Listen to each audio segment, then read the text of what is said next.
Hey guys, welcome everyone. कैसे हैं आप सब? बढ़िया बढ़िया होंगे ऐसे मैं उम्मीद करता हूँ। अभी जो है वैकेंसी जा रही है फर्स्ट ग्रेड की और जूनियर अकाउंटेंट की, और पहले भी इससे पहले भी कॉमर्स की जो है वो जूनियर अकाउंटेंट की वगैरह की आई है, जिसका रिजल्ट अभी पेंडिंग है।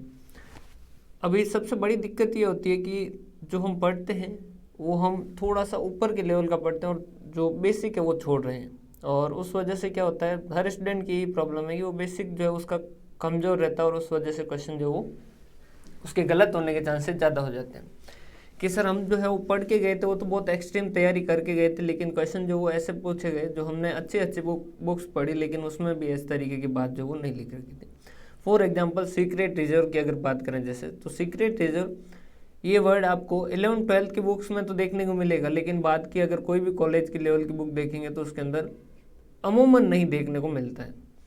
तो ये समस्या रहती है। उसके अलावा समस्या बहुत सारी रहती है, जैसे कि डेबिट क्रेडिट का बेसिक जो वो प्रॉब्लम रहता है कि अकाउंट डेबिटेड बाय लिखा है तो उसका मतलब क्या, अकाउंट क्रेडिटेड बाय लिखा है तो उसका मतलब क्या, और इनका किस तरीके से एडजस्टमेंट जो वो किया जाए। तो ये प्रॉब्लम जो वो ज़्यादातर आती है कि बेसिक के अंदर दिक्कत आ रही है कि अकाउंट जो वो राम का अकाउंट डेबिट होगा या क्रेडिट होगा, एंट्री के हिसाब से डेबिट हो रहा है, और कई बार स्टूडेंट जो उसको कन्फ्यूजन रहता है कि अकाउंट के अंदर तो वो क्रेडिट साइड में लिख रहा है, तो यहाँ पर ये ऐसा किस तरीके से।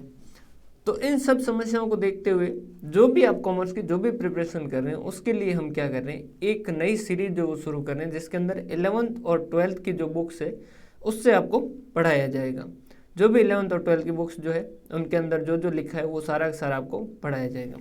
आपको क्या करना है, आज की तारीख के अंदर आपको जाके 11th और 12th की बुक्स जो परचेज करके अपने पास रखना, और ये हमेशा काम आएगी, आपके जो स्टडी है उसको और ज़्यादा बेहतर करेगी। एक तरीके से यूँ समझिए कि चार चांद लगा देगी। पढ़ना कैसे और किस तरीके से पढ़ना चाहिए, एक बार आपने 11th की बुक्स पूरी पढ़ी और फिर बुक पूरी पढ़ी और फिर दोबारा वापस पूरी पढ़ते ना, तो ये हार्ड वर्क कह सकते हैं लेकिन स्मार्ट वर्क नहीं कह सकते। तो क्या करना है, 11th की बुक एक बार पढ़ी, उसके बाद में उसका हाथों हाथ क्या करना है, आपको समराइज करना है कि पहले चैप्टर जो है उस चैप्टर के अंदर यही इंपॉर्टेंट पॉइंट है जो हमें कवर करने हैं। तो मैं क्या करूँगा, मैं आपको समरी नोट्स जो है इन्हीं बुक से जो है वो समरी नोट्स जो उनसे पढ़ा के उसके बाद मैं आपको एक बार पैराग्राफ बता दूंगा, देखो इसके अंदर ये चीज़ें लिखी है। आपको जब क्लास कंप्लीट हो आपको उसी चैप्टर को एक बार क्या करना है, गो थ्रू करना है, उसको अच्छे से पढ़ना है, और वो जो समरी नोट्स जो मैंने बनाए उसको एक बार अपने हाथों से खुद बना के आप जो है वो रख लीजिए, ताकि आप कल को कोई भी वैकेंसी आए, कोई भी तैयारी करनी हो तो उस केस के अंदर 11वीं और 12वीं के अकाउंट जो है वो आपके 11वीं और 12वीं के अगर अकाउंट बढ़िया हो रखी है तो फिर आपको उसमें दिक्कत नहीं आएगी। और सबसे ज़्यादा क्वेश्चन आप चाहे फर्स्ट ग्रेड का पीछे वाला पेपर देख लेंगे, चाहे जूनियर अकाउंटेंट का देख लेंगे, या कोई भी पेपर देखेंगे, तो उसके अंदर सबसे ज़्यादा क्वेश्चन जो वो यहीं से आते हैं, ये 11th-12th की बुक से आता है। रीज़न क्या है, क्योंकि अगर आप सिलेबस भी पढ़ते हैं, सिलेबस में भी लिखा होता है कि अकाउंटिंग बुक कीपिंग वगैरह 11th-12th लेवल, तो 11th-12th लेवल लिखा है तो फिर हम क्यों उसको कॉलेज की बुक से देख रहे हैं। जब 11th-12th लेवल लिखा है तो क्यों ना हम उसे 11th-12th की बुक से ही कवर कर लें, ताकि अपनी जो हमेशा के लिए ये समस्या ही खत्म हो जाए। 20 से 25 दिन लगेंगे, दिन को 1-1 घंटे की क्लास होगी, उसके अंदर आपको क्या करना है, ये एक साइड के अंदर चलने दीजिए कि भाई हाँ ये मेरा बेस तैयार हो रहा है, और इसको साथ साथ आप करते रहिए। तो ये क्या होगा, आप जब भर्ती आएगी, जब भी कोई भी वैकेंसी का नोटिफिकेशन आएगा, आपको उस वक्त चिंता करने की ज़रूरत नहीं।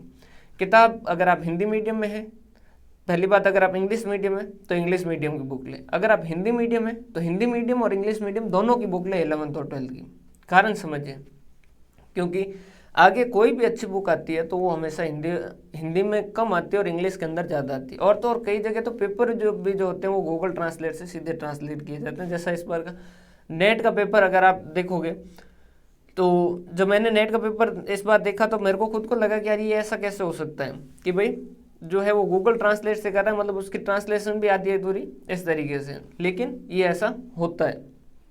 समझ पा रहे हैं बात।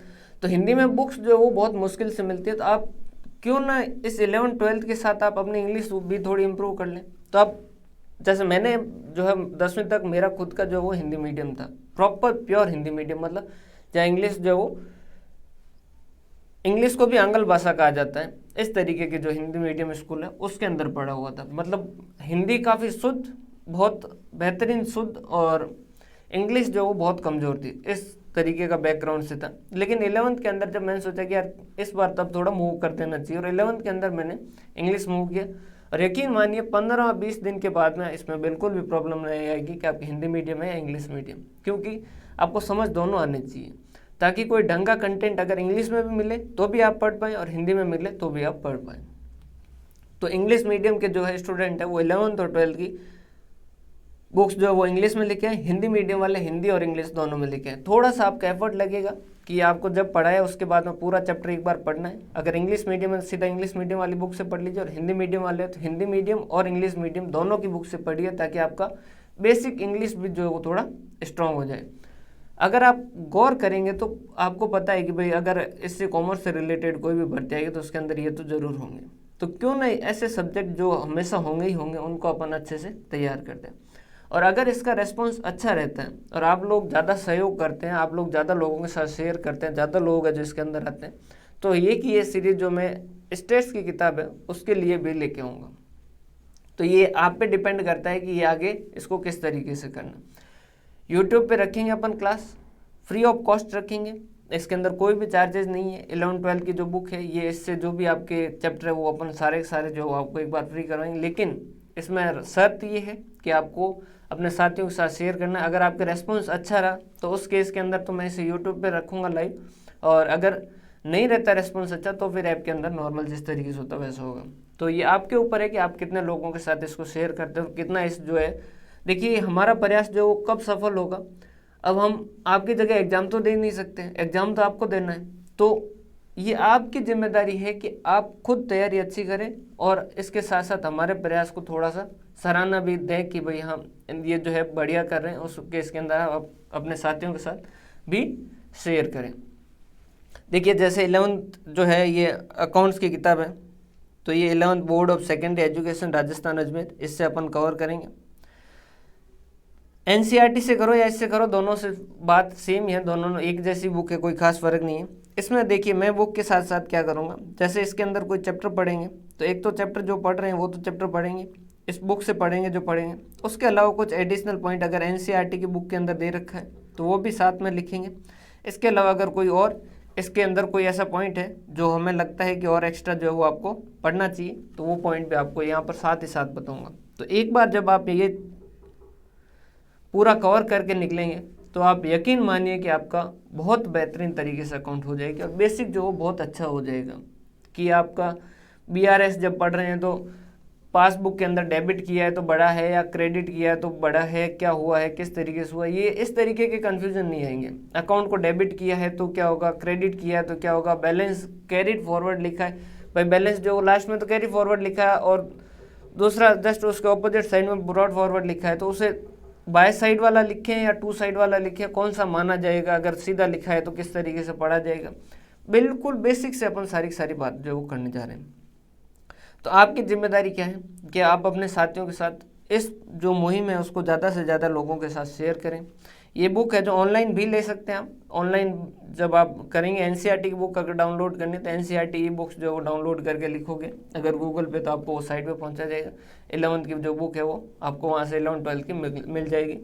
और सबसे बढ़िया तो जो है वो ऑनलाइन की जगह ये बुक्स जो आप ऑफलाइन लेके आए, आपके पास जो बाजार है वहाँ से लेके आए और 11th और 12th की बुक्स जो वो अपने पास रखें। नया एडिशन जो है, इसका जो नया एडिशन आ रखा है वो अभी बहुत जगह नहीं मिल रखा होगा, तो उस वजह से ये 11th का पुराना एडिशन भी ले लीजिएगा, उसमें भी कोई प्रॉब्लम नहीं है। ये जो है पुराने एडिशन के अंदर सामने ज़्यादा जो है वो अच्छे तरीके से दे रखा है। और देखिएगा अगर आप कोई भी भर्ती का सिलेबस देखेंगे तो यही आपके सिलेबस का पार्ट होंगे। Introduction of accounting, book keeping वगैरह, ओरिजिनल एंट्री किस तरीके से होती है, फिर लेजर पोस्टिंग क्या होती है, ट्रायल बैलेंस क्या होते हैं, फाइनल अकाउंट क्या होते हैं, फाइनल अकाउंट विद एडजस्टमेंट क्या होते हैं, जैसे कैश बुक हो गया, बैंक रिकन्सिलेशन हो गया, बिल ऑफ एक्सचेंज हो गया, कोई भी भर्ती देख लीजिएगा आप, डेप्रिसिएशन और ये सेल बैलेंसिंग, ये नॉर्मली थोड़ा कम देखने को मिलता है। Accounts for incomplete records, computer accounting, ये सेम इसी तरीके के क्वेश्चन आपको, इसी तरीके का सिलेबस आपको देखने को मिलता है। तो एक बार की कोशिश के अंदर हम क्या कर लेंगे, इसको बहुत बेहतरीन कर लेंगे ताकि आपकी हमेशा हमेशा की प्रॉब्लम जो है वो ख़त्म हो जाए। आप जब भी आप तैयारी करने शुरू करेंगे तो आप एक कदम आगे होंगे। आपके पास 11th और 12th का क्रक्स जो है वो हो रखा होगा। 40-50 पेज के अंदर हम 11th को समेटेंगे, 40-50 पेज के अंदर हम 12th को है जो संभालेंगे, समेट के रख देंगे, ताकि आपको इसमें ज़्यादा प्रॉब्लम नहीं है। पढ़ेंगे कैसे, किस तरीके से, जैसे ये पैराग्राफ है पहला, तो मैं इसकी क्या करूँगा, आपको समरी बना के दूंगा कि भाई इस पैराग्राफ के अंदर, फर्स्ट पैराग्राफ के अंदर क्या लिख रखा है, बुक कीपिंग के बारे में लिखा है, अकाउंटिंग के बारे में लिखा है और अकाउंटेंसी के बारे में लिखा है। और उसके अलावा इस पैराग्राफ के अंदर दो जो है वो, जैसे तुलसीदास ने क्या लिखा है, जो पहले के टाइम से उन्होंने, तुलसीदास ने इस बारे में क्या लिखा है, तो ये जैसे इसके अंदर जो जो मेन वर्ड है, जो जो बातें हैं, वो सारी सारी मैं आपको समरी लिखा दूंगा। तो ये समरी आपको साथ ही साथ अपनी नोटबुक के अंदर लिखना है। और जैसे ही क्लास ख़त्म हो उसके बाद आपको क्या करना है, ये जो अकाउंटेंसी जो है उसको, ये जो भी बुक है आपके पास उसको पूरा एज इट इज़ पढ़ना है। ये मीनिंग ऑफ बुक कीपिंग, जैसे इसके अंदर जो है वो क्या क्या लिखा है, किसने किस तरीके से लिखा है। देखिए कुछ क्वेश्चन होते हैं जो मतलब ये है कि जैसे एक पार्ट तक का पोर्शन जो है वो सभी कॉमर्स के स्टूडेंट जो वो सही करते हैं, मतलब सभी सही करेंगे, उसमें कोई ऐसा नहीं है कि ये ज़्यादा सही करेगा, ये कम सही करेगा। लेकिन कई बार कुछ क्वेश्चन जो ऐसे आते हैं कि ये किसने कहा, ये कौन बताया, तो ये आप 100% मान के चलिए 11-12 से बुक सही आएंगे। और कंपटीशन का मतलब यही कि आप बाकी को जो आ रहे हैं, तो सबको आ रहे हैं वो तो ठीक है, लेकिन जो सबको नहीं आ रहे हैं वो भी आपको, अगर आपको आ रहे हैं तो आप कंपटीशन में विनर हैं। तो ये जो बातें हैं ये नॉर्मली इसे 11-12 की बुक से पढ़ी जाती हैं। तो ये मैं आपको हाईलाइट करवा दूंगा कि भाई हाँ, इस जो है इसको हाईलाइट कर दीजिए कि ये डेफिनेशन किसने दी, किस तरीके से इसकी डेफिनेशन जो वो दी गई है। क्लियर है? तो आज आपके लिए काम क्या है, एक तो अलग से रजिस्टर जो है वो रखिए, एक 11th और 12th की बुक्स जो वो ले आइए, इंग्लिश मीडियम के हैं तो इंग्लिश मीडियम, और हिंदी मीडियम के हैं तो हिंदी मीडियम और इंग्लिश मीडियम दोनों में ले आइए। क्लियर? ताकि हम 11th-12th की बुक के साथ, इसमें कोई एक्स्ट्रा पॉइंट है, कोई एनसीईआरटी की बुक के अंदर लिखा गया, तो वो सारा का सारा हम साथ ही साथ कवर करते जाएंगे। एनसीईआरटी की बुक और ये आरपीएससी की बुक सेम है, एज इट इज, कोई उसके अंदर खास फर्क नहीं है, सारे पॉइंट सेम उसी तरीके से लिखे गए। तो आप चाहे किसी भी स्टेट से हैं तो आपके लिए ये 11th-12th जो बेसिक आपके लिए बहुत ही ज़्यादा मदद करेगा, बहुत ही ज़्यादा आपके लिए हेल्पफुल होगा। चाहे आप कोई भी एग्ज़ाम देंगे आगे, किसी भी तरीके का पीएसयू का दे रहे हैं, किसी तरीके का एग्ज़ाम दे रहे हैं, नेट का दे रहे हैं, या कोई भी और कंपटीशन एग्ज़ाम दे रहे हैं, जूनियर अकाउंटेंट, एओ, अकाउंटिंग ऑफिसर वगैरह, जो भी अकाउंटिंग ऑफिसर का दे रहे हैं, या कॉलेज लेक्चरर का दे रहे हैं, या किसी भी तरीके का दे रहे हैं, तो उस केस के अंदर ये आपको बहुत ज़्यादा मददगार साबित होने वाला है। तो ये अब आपकी ड्यूटी, एक तो बुक्स लेके आनी, इंग्लिश मीडियम के तो इंग्लिश मीडियम, हिंदी मीडियम के तो हिंदी एंड इंग्लिश दोनों में, एक अलग से रजिस्टर जो है वो लेके आना है। अच्छे से तैयार होके सही टाइम पे आपको जो है वो आके बैठना है और इन क्लासेज को अटेंड करना है। जितना बेहतर तरीके से आप इन क्लासेज को अटेंड करेंगे, यकीन मानिए आपको इसका फ़ायदा बहुत ज़्यादा मिलेगा। ये आप पर्टिकुलर सिर्फ आप लोगों के लिए ये सीरीज़ लेके आ रहे हैं, तो ये इसका आपकी जिम्मेदारी ये भी बनती है कि आप अपने साथियों के साथ ज़रूर शेयर करें, क्योंकि कितने लोग जो वो जुड़ते हैं क्लास में, ये हमें मोटिवेट करते हैं। और आपके डाउट जो होंगे वो भी हम साथ के साथ लेंगे, लाइव क्लास सेशन रखेंगे, तो आपके डाउट भी साथ के साथ कवर हो जाएंगे। लेकिन इसमें ये उम्मीद ज़रूर करेंगे कि आप अपने साथियों के साथ ज़रूर इसको शेयर करें, ज़्यादा से ज़्यादा लोगों के साथ शेयर करें, ताकि हमारा मनोबल भी बना रहे। क्लियर है?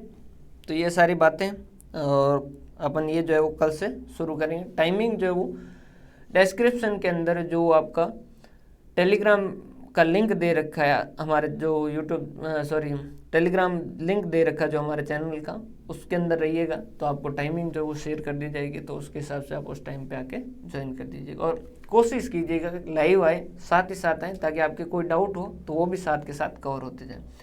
बहुत सारे स्टूडेंट जो ये भी पूछ रहे हैं कि सर एएसओ का हम तैयारी करें या जूनियर अकाउंटेंट और फर्स्ट ग्रेड की तैयारी करें। अगर आपका कॉमर्स अच्छा है तो उस केस के अंदर आपको इसी में जाना चाहिए, क्योंकि वहाँ वैकेंसी थोड़ी ज़्यादा है, तो सीधा वहाँ पर नहीं चले जाएं कि उसमें पोस्टें ज़्यादा है तो कंपटीशन भी ज़्यादा, और ऊपर से स्टेट्स आपको लगता है कि आपकी स्टेट्स बहुत अच्छी है, क्योंकि उसमें स्टेट्स भी काफ़ी अच्छे लेवल की पूछी जाती है। एसओ के अंदर जो थोड़ी ईजी पूछी जाती है, क्योंकि जब भी ऑफिसर लेवल का एग्जाम होगा, जैसे जैसे आप जूनियर अकाउंटेंट का और फर्स्ट ग्रेड का भी पेपर देखेंगे तो जूनियर अकाउंटेंट का हार्ड होगा। सर क्या बात कर रहे हैं, आप खुद पेपर चेक कर लीजिए। छोटे लेवल पे, क्लर्क लेवल पे एग्ज़ाम जो होते हैं उनके अंदर ज़्यादा ट्रिकी क्वेश्चन पूछे जाते हैं, उनकी बजाय ऑफिसर लेवल के क्वेश्चन जो वो ज़्यादा इजी होते हैं। क्यों? क्योंकि ऑफिसर को क्या करना होता है, मैनेज करवाना होता है, तो उसी तरीके से एग्ज़ाम लिए जाते हैं। तो उनको ज़्यादा रटने वाले इस तरीके के सीधे सीधे क्वेश्चन नहीं, उनकी मेंटल एबिलिटी से रिलेटेड क्वेश्चन पूछे जाते हैं जो नॉर्मली सिंपल रहते हैं अगर आपने अच्छे से समझ रखा है कॉन्सेप्ट को। तो इसके बाद, इस तैयारी के बाद, इन क्लासेस के बाद आप दोनों तरीके की प्रिपरेशन के लिए 100% तैयार रहेंगे। चाहे आपको ये क्लर्क लेवल के एग्ज़ाम के लिए तैयार कर रहे हैं, चाहे आप ऑफिसर लेवल की तैयारी कर रहे हैं, दोनों के लिए ये बहुत ही मददगार साबित होने वाला है। क्लियर है? तो जैसे टाइप्स ऑफ सब फील्ड ऑफ अकाउंटिंग, ये सी इंस्टीट्यूट की बुक के अंदर भी ये इस तरीके से दे रखा है, लेकिन क्वेश्चन जब पूछा गया था ना तो क्वेश्चन के अंदर ये 4 पॉइंट लिखे गए थे, जो 4 पॉइंट इन्होंने यहाँ लिखे हैं। समझ पा रहे हो बात? तो हमेशा इन बुक को प्रेफर किया जाता है, क्योंकि जब भी पेपर बनाने वाला है तो वो पेपर बनाने वाला इन बुक को पहली प्रायोरिटी पे रखेगा। और अगर इसका रेस्पॉन्स अच्छा रहा तो मैं आपके लिए स्टेट्स की भी 11-12 की जो है बुक से आपको वो भी कवर करवाऊंगा और वो भी आपके लिए काफ़ी मददगार साबित होगा। क्लियर है? बहुत बहुत धन्यवाद, और अपने साथियों के साथ ज़रूर शेयर करें। टाइमिंग जो है वो क्लास की मैं आज शाम को टेलीग्राम चैनल के ऊपर शेयर कर दूंगा। आप टेलीग्राम चैनल जो ग्रुप में डिस्क्रिप्शन में जाके ज्वाइन कर सकते हैं। क्लियर है? बहुत बहुत धन्यवाद।